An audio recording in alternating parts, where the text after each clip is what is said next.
Hey, good afternoon, metalheads and rockers. If you're not keeping your horns up for rocker metal, you're doing it totally wrong, as I told you before. I'm Al Ditton. I'm with Underground Noise Webzine. I'm here with my co-host Rhino.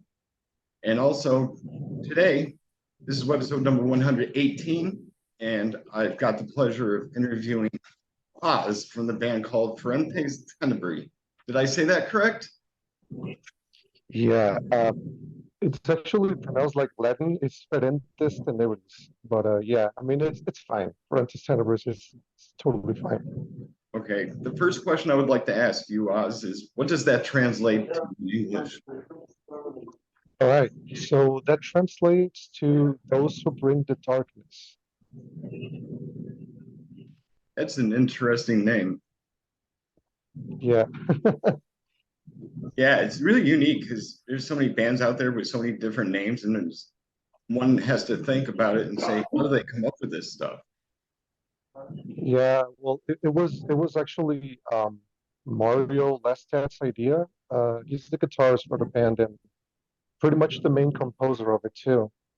Uh, he was basically reading through some Latin texts looking for inspiration for the name.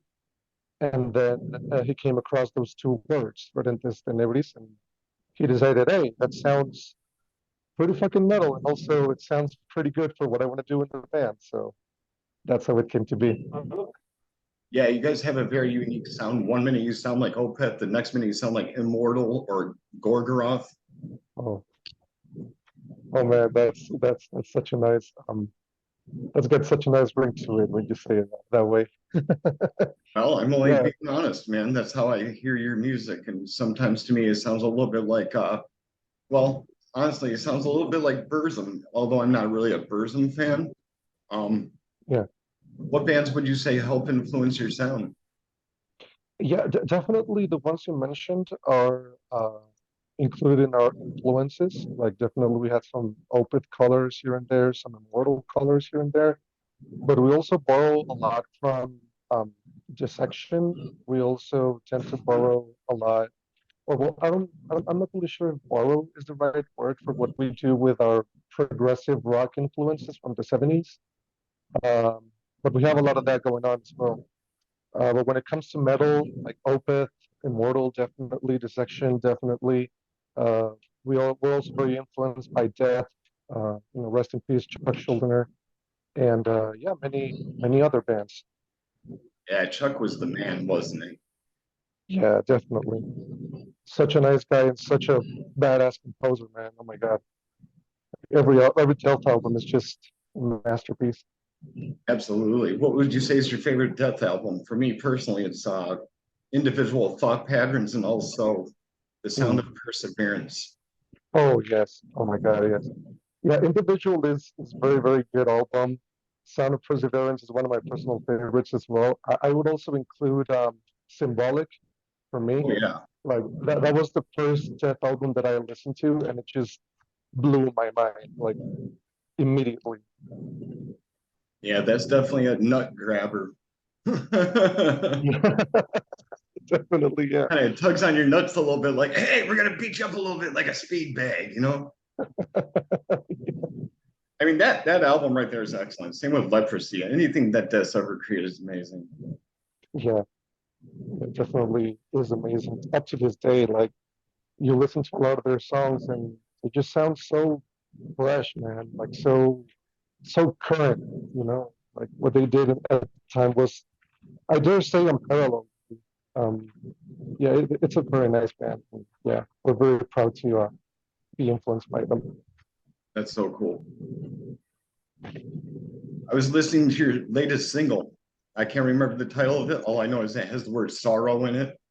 And I was actually really Yeah. impressed by it. I was like, wow, these guys are really good for what they do. How long did it take you guys to come up with that song? Uh, it took us a while, yeah. Um, so the work ethic that we have in the band is a very organic kind of, way when it comes to songwriting. The ideas just kind of like come along. And that song, we had been working with it, I think, since 2019 or 2018.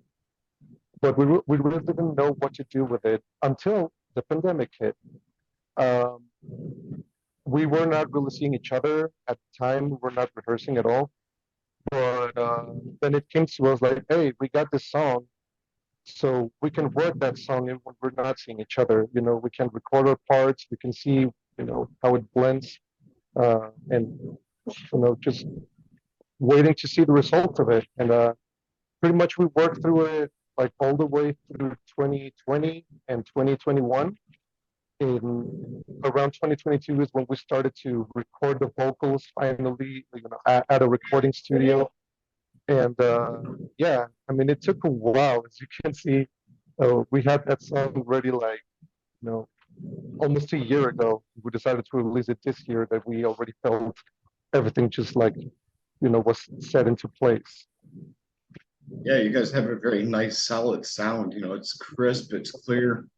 It just, it's like fresh air to someone's, you know, day, pretty much. You know, it's not something that I hear all the time. So I really enjoyed what I listened to. So I hope you guys keep up the excellent work. Oh, thank you very much, man. Really appreciate it. And yeah, we will do. Like, we'll do definitely. Yeah, you're most. All right, if you don't mind, how about any pre-show rituals or pet peeves? What was that? Any pre-show rituals or pet peeves? Oh man, I'm not really sure I understand the question, my dude. I'm very sorry. Like pre-show ritual, something that you do before every show. Oh, okay, there you go. Um, well, no, I don't think we have a like, you know, like a pre-show kind of activity. We're like music nerds in that sense. What we do is pretty much, you know, warm up. Uh, you would definitely see us before a show just warming up our hands, and well, in my case, also like warming my feet up because you know I got to keep up with the music when it comes to the double bass. Um, so yeah, I mean that's kind of like pretty much what we do. In the band, we tend to be kind of very serious about what we do, especially when we're about to go live. You know, so it's like all of us need to like kind of you know get into the mindset that we're about to hit the stage. And the best way for us to do that is just like warming up and feeling good about what we're about to do, feeling great when it comes to like physical times.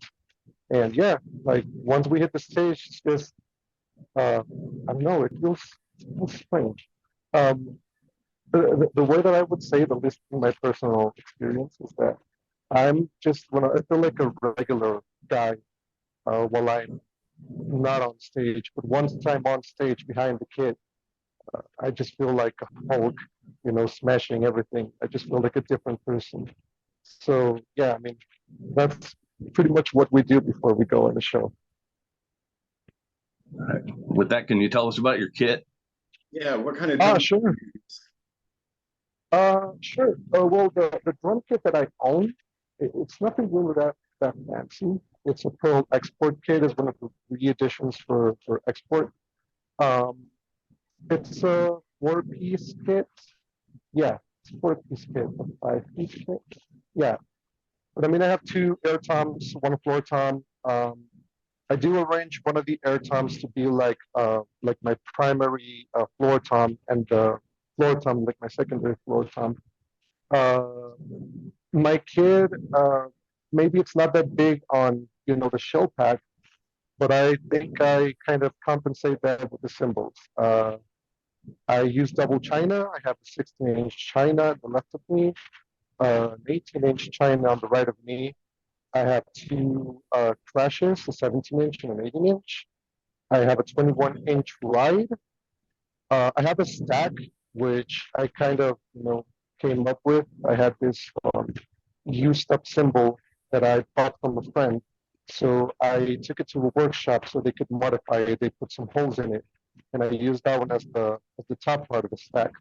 A 9-inch flash is the middle part of it, and another 15-inch flash is the bottom part. My hi-hats are just a 14-inch hi-hats. kind of bright, kind of dark, and mix of in between of that. And I used a couple of splashes live as well. I have a 10-inch splash just below the 17-inch that is my main one, and I have an 8-inch splash between my 18-inch trash and the 18-inch China that I have on the right. That's pretty much the kit that I use both for live and for recording. Excellent. Yeah, Yeah. that sounds really awesome. Pearls make some It's fun. pretty good drums. Oh yes, yeah, they totally do. I want to get my hands on a better one, man. Like I've been craving a Masterworks shell pack for so long. They're so expensive. But yeah, maybe someday I'll get my hands on one. I wouldn't doubt that, man. Just keep on saving up and you'll be there in no time. Yeah. I'm not sure if you're familiar with the drum company known as Sonar, Sonor. Yeah, definitely. Yeah. Yeah, my buddy Lee Harrison from Monstrosity, he plays on Sonar. Well, those are very nice kits. Well, I didn't know that guy played Sonar. Like the way that I knew about that brand is because I also listen to a lot of Porcupine Tree, and Gavin Harrison uses Sonar. So I was like, hey, what kind of drum is that? Looks pretty sick. And yeah, like they're definitely very good drums as well. I've played in a couple of them. I don't own any of them, unfortunately, but I have played in a couple of them. They feel very good. But I mean, then again, at least in my personal experience, I'm not that really of a nitpicky guy when it comes to drums. Like pretty much whatever feels good, like in my hands, that's good enough for me. Let me ask you this, Oz. While you're performing on stage, have you ever had any moments that have been, like, say, rather embarrassing, or would you say crazy? Like, for an example, say you're banging on your drums and you're beating the piss out of them. Next thing you know, you break a drum head. What do you do then? Keep going? Oh, well, I think I haven't actually been through breaking the drum head, which would be pretty awful. Oh my God. But one thing that has happened to me more than once definitely is that one of the cymbal stands just kind of fails on me. I mean, they don't break, but for some reason they're not like tight enough. They're not set good enough. So I'm just bashing through one of the songs, and all of a sudden my crash just go boom. I'm like, hey, what's happening? What's going on? Yeah, so that has happened a couple of times. Fortunately, um, I've had the fortune to have other people just like being there for me when that happens. Uh, right. So when we play live, usually we play with other bands, right? And when we're playing with other bands, I tend to be very collaborative with the other drummers. I'm the guy that acts like the sort of drum tech of all of the bands in the place. And so whenever I come to play, all of the previous drummers from the other bands tend to help me too. So those times that I've actually had those kinds of complications, I've always had someone jump in and fix the cymbal stand at the right moment. So even though it's embarrassing because you're like, you're kind of like lost on what's going on, but then just someone comes and rescue you and they save the day. So fortunately, I've always had that. At least for now. I don't know if eventually I'm going to have a bad experience, which I'm going to have a hard time recovering from. It's a matter of time, but at least right now, everything's fine. Everything has been fine. I totally dig it. I'm looking at your t-shirt. Looks like you're wearing an Elevati shirt. Oh yeah, definitely. Dude, I love those guys. The Call of Mountains, Omnos. Oh yeah. Yeah, I went to see them. They came here to Mexico City. I believe it was 3 months ago. It was a very good show. It was such a very good show. Like I've never saw them live. But to be quite honest with you guys, I it's actually haven't been a long time since I knew these guys. I've always been into more like kind of experimental music overall, jazz or whatever. And then my girlfriend was like, "Hey, listen to this band," and I was like, "Okay." And I heard a couple of songs, and I was like, "Wow, these guys are awesome." And she was like, "Hey, so they're coming. Want to go?" I'm like, "Sure, let's do it." And yeah, it was amazing. They're an amazing live band, and they sound even better than in records, man. Like, because I've heard a couple of songs on the record, but live they just kill it. Like they just kill it all over the place. They're the only band that I'm aware of that uses a hurdy-gurdy in their music. Yeah.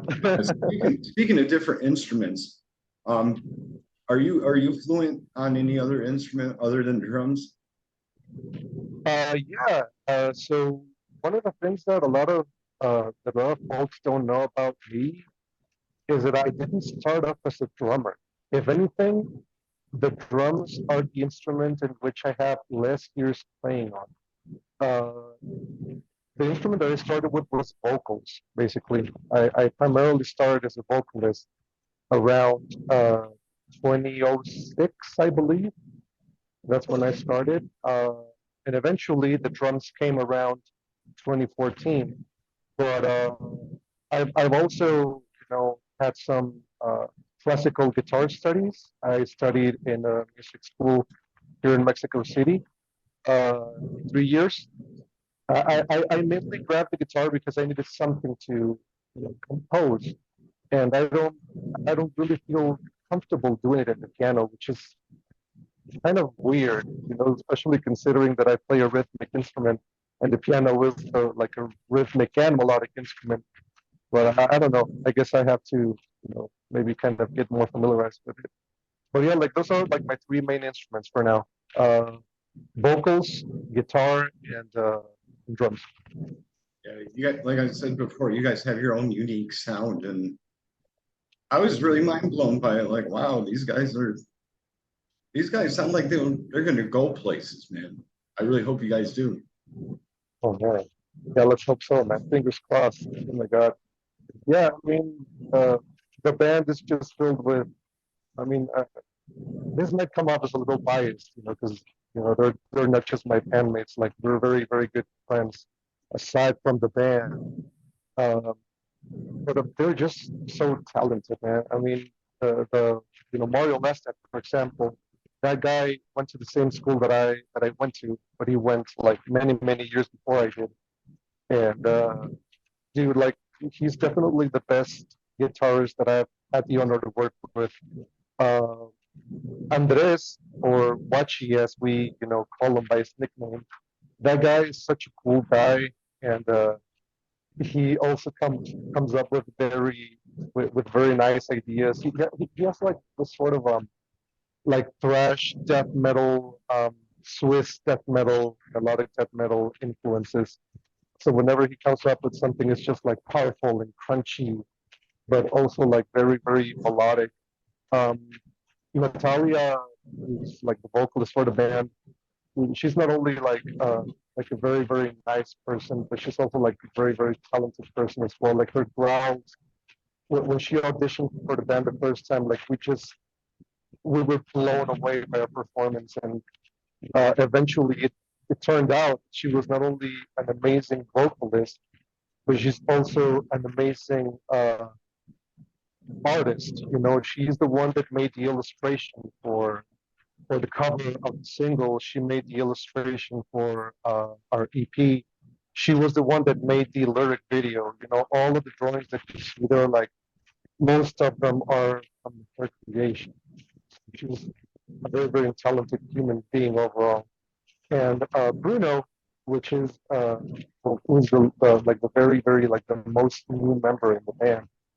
He actually came about in the band during the pandemic.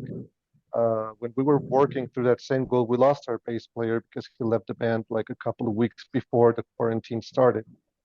And once we realized that we wanted to work through Sirens of the Deepest Sorrow, we didn't know what to do. And then our producer, his name is Luis Moctezuma, he was like, "Hey, so I know this guy who I play with, and he's a very, very good bass player, and he's also like very, very chill and nice guy. Like, hey, then pass me his digits and we'll get through to him."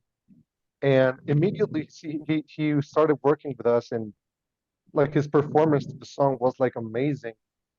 At first, he was only going to be like a session musician, and then he just did a like a so good job. Then we just had to talk as a band, and we're like, hey, we need to tell this guy if he wants in. Like he did so well in the song. And once he invited him, he was like, dude, fuck yeah. I mean, I definitely want in. I clicked with you guys, and yeah, that's what I want to do. That's what I want to play. So um, even if he's like the most recent member, he's already been with us for a year. Like officially, he's been with us for a year rehearsing. So yeah, man. I mean, the band overall, I just think is full of talented people and very good people as well. Very humble people. So yeah, like I said before, I know it may come out as biased because I'm in the band, but I just love those guys, man. And what we create, I really appreciate each and every one of the songs we create together. Yeah, it's definitely important to build those relationships early. That way you got a solid solidarity to it, so everything just stays together. Are you Yeah. familiar with a band called Lament? They're from Mexico. Well, and what? There's a band from Mexico. They're called Lament. They came out with an album called Tears of a Leper. They also came out with one called Battle of the Ancients. Oh, okay. Something No, like that. I'm not really familiarized with them. No. Okay, because they were on Row Productions, which is like a Christian metal record label. Oh, I'm sure you're familiar with Brujeria. yeah, Korea, yeah. Those guys are pretty nasty, and I mean that in a good way, of course. Yeah. First song I heard by Brujeria was Pito Wilson. Well, All about Peter Wilson, whoever that dude was, some politician in California. I don't know. But have you guys ever thought yeah, about any covers? what was that? Have you guys ever thought about doing a cover song? Say you want to do a band that you really like listening to. Say you guys wanted to do a cover of, say, Spirit Crusher. Oh my God, dude, that's such a nice song. Um, we haven't actually thought about um, maybe recording a cover song, but we have played at least once. We did play a cover from Death, actually, but it was not Spirit Crusher. We covered Bite the Pain, and that was a while ago, man. I think it was at the end of 2017. Bruno was not around the band at that time, which is a shame because he would have just, played that song like so nasty and good. But yeah, we played that song at a show that we had. We were invited to this kind of obscure kind of Halloween party, and that's where we wanted. Well, they wanted us to play there, and we were like, okay, sure. And we covered that song at that time because I remember that was around the time that Natalia was like the newest member of the band along with Andres. So they didn't still have the full set of the band. So we had this songs that they already learned, they already played through, but we still needed to fill up some time. And we were like, hey, why don't we do a cover song? We kind of decided we had a couple of options there. This section was this close to winning for the cover song, but at the end of the day, we decided to stick with Bite the Pain from Death, and we had a very good time playing that song. Uh, we even have considered eventually for an event or a show, or maybe even recording. Well, that would be kind of like in the works, but maybe doing a cover song for another band, or maybe from Death as well. But yeah, I mean that could happen. That could happen anytime soon. I was going to mention, Oz, if you guys ever do another cover, and if you happen to do one by Dissection, I hope you do one from the album called Storm of the Light's Bane. That album is fucking epic from start to finish. Yeah. I kind of love it now seeing these metal bands cover total, non-metal songs and just making it brutal as hell. Some of these I love. Incredible. And the Yeah, mashups every once in a while, they're pretty funny. I love them just for some laughs, you know. yeah, those are fun as well. But yeah, in Ferentes, we haven't actually considered that other part, like the mashup kind of part, or taking some song that is not really metal and transforming it into metal. Yeah, that we have not considered, but maybe we will, because it is There's also one fun. with Yeah. Danzig and Shakira. It mixes what's it, Hips Don't Lie with Mother, Dude, and it's hilarious. I remember the first time that I heard something similar to that was when Children of Bottom covered "Oops, I Did It Again" from Britney Spears, right? Oh, nice. Yeah, that was a long time ago. Yeah. It's funny you guys mentioned that because I remember when 6 Feet Under did a cover of Hit Me Baby One More Time. I'm thinking to myself, man, Chris Barnes, yeah, you're great and all, but at the same time, your voice is totally shot. I didn't know that though. Like the cover song I heard from Six Feet Under was CNT from AC/DC, right? But with them. I didn't know they actually covered Britney Spears. Yeah. Yeah, I was really surprised. I mean, not that I'm trying to pick on Chris Barnes, but his voice just doesn't sound like he used to. It's just like after a long period of time of doing this shit, you figure, hey, something's going to happen eventually. Yeah. That is actually right. Yeah, definitely. His voice has changed a lot over the years. Got to I take don't, I care of the don't throat. Yep. And always use your diaphragm when it's vocal time. It's Yeah. preventing me from getting pregnant.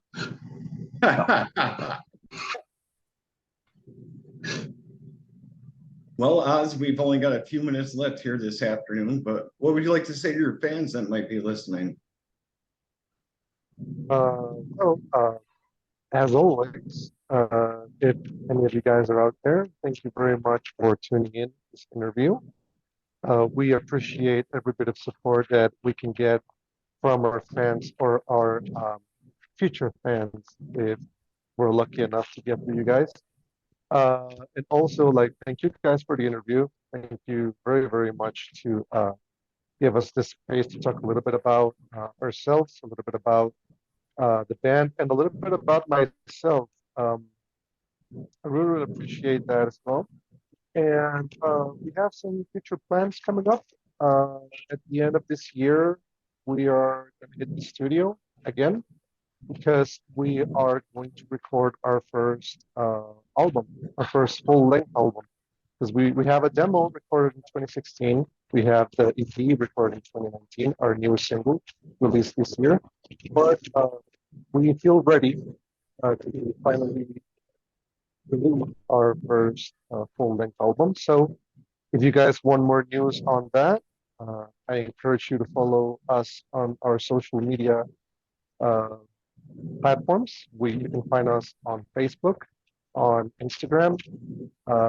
Pretty much that's all the social media that you can find us in. And if you want to listen to some more of our music, we're in every platform of your choice. If you want to hear us in, you can even listen to us on Bandcamp. We also have our Bandcamp profile. And well, I believe that's it, guys. Like, thank you very much. I thank everyone who's tuning in for the work. You rock, man.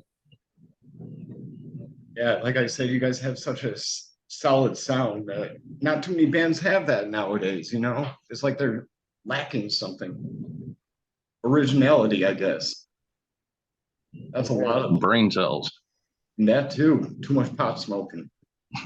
Oh man, no, you guys are so nice with your comments, man. Like, it hasn't been easy actually to come up with what we have come up. We really didn't know that our creativity would lead us here to this newest single. But by the way, this single is also going to be included on the full length.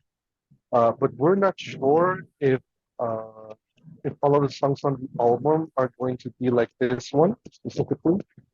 But there will be some new tunes with some other crazy parts. Maybe a little bit more crazy than the ones that appear on this single. But I really think if you guys dig this single, I think and I hope that you'll enjoy the rest of the songs that are going to come in the album. So yeah, man. I mean, as a member of the band, I'm very, very excited for 2024. It seems that that year is gonna be a good year for us. But in the meantime, uh, keep listening. It's our complete episode, keep supporting it, sharing it, and yeah, that's it, guys. Before I forget, I'd like to give a shout out to Nibson for helping set up Oh this yeah, interview. Thank you, Nibson. yeah. Thank you, Know him Nixon. personally, but he's the one that You're the approached best. me in my email saying, "Would you like to interview these guys? They're a progressive black metal band." I'm like, "Yeah." So Yeah, here we are. Nixon is such a nice guy. Um, we've actually been working with him for almost a month now, or a month and a half. No, I think it actually has been a little bit more than that. But he's such a cool guy, man. Very, very chill dude. Uh, One of the things that I like about Nipson is that he always has something wise to say. I don't know. It's something about him, man. Uh, but yeah, like in the band, we really, really enjoy when he drops to one of our rehearsals or when he drops to one of our shows. Which actually reminds me, we're gonna have a show on Saturday, and if Nipson is listening to this or is watching this, we'll expect you there, my dude. And if any of you guys that are going to listen to this interview uh, also live in Mexico City, or at least, are just there for the holiday or whatever, I invite you to be there. It's going to be a very, very good show. We're going to share the stage with other three very, very talented bands. Omnianthropy, which is an excellent symphonic black metal from here from Mexico City. They're so, so good. Afterfall, which is like a progressive melodic death metal band, and Sick Nebula, who have like this kind of like cosmic thrash metal vibe going on. So it's going to be a very fun show, and we can't wait to see you guys there. And also Nipson, you better be there, man. I'm sure he will be. Nice. Well, Oz, thanks for your time today. It's been a blast, dude. Thank you, man. Yeah, thank you guys. Thank you guys. It's been a blast. Have a good one. Hey, you too. I'll keep in touch with you. I followed you on Facebook before starting this interview. Nice. Thank you very much, guys. We'll be in touch. Definitely. Awesome. Keep it metal, dude. Sure Stay thing. tuned. Sure thing, man. Thank you. Rock on. Rock on.